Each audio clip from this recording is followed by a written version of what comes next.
सिंह जी अमृतसर से। राधे राधे।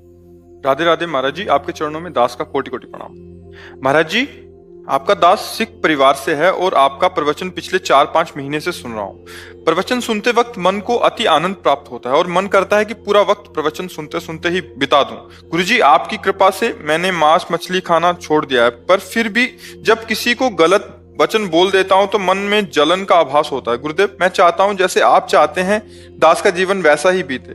मैं ये भी चाहता हूं कि जिस उपदेश को पूर्ण करने के लिए मुझे ये जीवन मिला है उसको मैं पूर्ण करूं। अभी भी मैं आपका अपने मन की बात इन शब्दों में नहीं बता पा रहा, पर हाँ जी जी, हमारी प्रार्थना जो आपको नाम प्रिय लगे उस नाम को बार बार जपिए।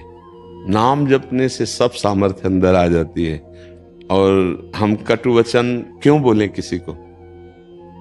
देखो, अगर हमको भगवान की प्राप्ति करनी है, जिस काम के लिए हमें मानव देह मिला, तो परुख वचन कबहू न कहाएं। कटु वचन हमें सुन लेना है, दूसरों के सहन कर लेना है, पर हमें कटु वचन बदले में नहीं देना है। क्योंकि जहां हम भगवान की प्राप्ति करना चाहते हैं उन्हीं हृदयों में भगवान बैठे हैं। हमें कटु वचन मिलेगा, हम सह जाएंगे तो हमारा हृदय विशाल हो जाएगा। लेकिन हम कटु वचन बोल देंगे, उसको दुख पहुंचेगा तो हमारा हृदय कमजोर हो जाएगा। जैसा आपने खुद अनुभव किया कि आपके हृदय को बाद में जलन होती है। जहां जलन होती है वहां हम कहीं ना कहीं त्रुटि करते हैं, तभी जलन होती है। गलत होते तब हृदय जलता है। तो हमें लगता है इसका सुधार किया जाए और नाम जप किया जाए। नाम जप से सब ठीक हो जाता है। अधिक से अधिक जितना हम नाम जप करेंगे, साथ में सत्संग सुनी रहे, तो हमारा ज्ञान प्रकाशित होगा और नाम जप हमें बल देगा। उस ज्ञान के प्रयोग के लिए हमें सामर्थ्य चाहिए। जैसे हमें जानते हैं गलत है, ये ज्ञान हो गया, अब इसे नहीं करना, ये भी ज्ञान हो गया, पर अब हमारे अंदर बल नहीं है। तो हम जानते हुए कि गलत है फिर भी हम कर लेंगे, तो हमें ऐसा लगेगा कोई जबरदस्ती हमसे करा रहा है। नहीं नहीं, आप में बल की कमी हो गई, अध्यात्म बल की। तो अध्यात्म बल ये नाम जागृत करता है। जितना जो नाम प्रिय हो, जैसे वाहेगुरु, राम, कृष्ण, हरि, माँ, जो नाम प्रिय हो। अपने लोग तो वृंदावनवासी राधा राधा राधा राधा, जो नाम प्रिय हो वो नाम बार बार रटो। तो जैसे दो लकड़ियों के घर्षण से अग्नि पैदा हो जाती है, ऐसे जिह्वा में चिदानंद महाशक्तिशाली नाम का बार बार रगड़न करने से शुद्ध ज्ञान, शुद्ध भक्ति, शुद्ध वैराग्य अपने आप प्रकट हो जाएगा। ये चली हुई बात कर रहे हैं, केवल लिखी पढ़ी हुई बात नहीं कर रहे हैं, क्योंकि अपने लोग उसी मार्ग में चले हैं। नाम के बल से ही कामादि दोषों को मिटा देना, नाम के बल से ही शुद्ध ज्ञान जागृत हो जाना, नाम के बल से ही लक्ष्य को प्राप्त कर लेना, नाम के बल से ही दूसरों को सुखी कर देना, ये सदैव संतों में चला आ रहा है। वो अपने भजन बल से ही ये तो करते, वही भजन बल आप जागृत कर लो।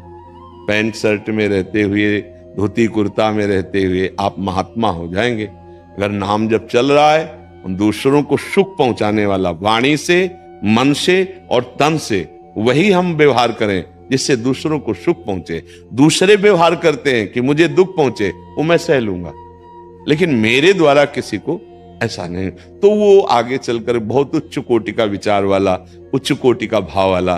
देखो, धर्म के लिए अपने गुरुजनों को देखो, जो गुरुजन हुए हैं, आप उनके चरित्रों को देखो। नव किशोर अवस्था है और चुनते चले जा रहे हैं दीवाल में, लेकिन धर्म से पीछे नहीं हटे। क्या शिक्षा मिली कि अगर हमारे प्राण भी चले जाए तो हम अपने धर्म का त्याग न करें। अभी नव किशोर बालक हैं, आह नहीं निकली ना उनकी ना गुरु गोविंद सिंह जी की। धर्म में स्थित रहे। बड़े बड़े महापुरुषों को कितना कष्ट दिया, उन्हीं गुरुजनों में देखो कितना कष्ट दिया, उस कष्ट को सहा, लेकिन कभी धर्म से बिलग नहीं हुए। तो उन्हीं की संतानें तो अपने लोग भी हैं ना, वो हमारे गुरु हैं, हमारे पिता भी हैं, हमारे साहब भी हैं। उनके आचरण, उनका आदेश यदि हम अपने जीवन में उतारें, मानो गुरुवाणी को अपने जीवन में उतारें, तो हम वैसे ही बन जाएंगे जैसे वो बनाना चाहते हैं। गृहस्थ में रहते हुए भी भगवत प्राप्ति बहुत सरलता से हो जाए यदि हम किसी को दुख देने वाले कार्य ना करें, मन वचन कर्म से, और हर कर्म भगवान को अर्पित कर दें और नाम जप करें, तो निश्चित भगवत प्राप्ति हो जाएगी। ठीक है ना?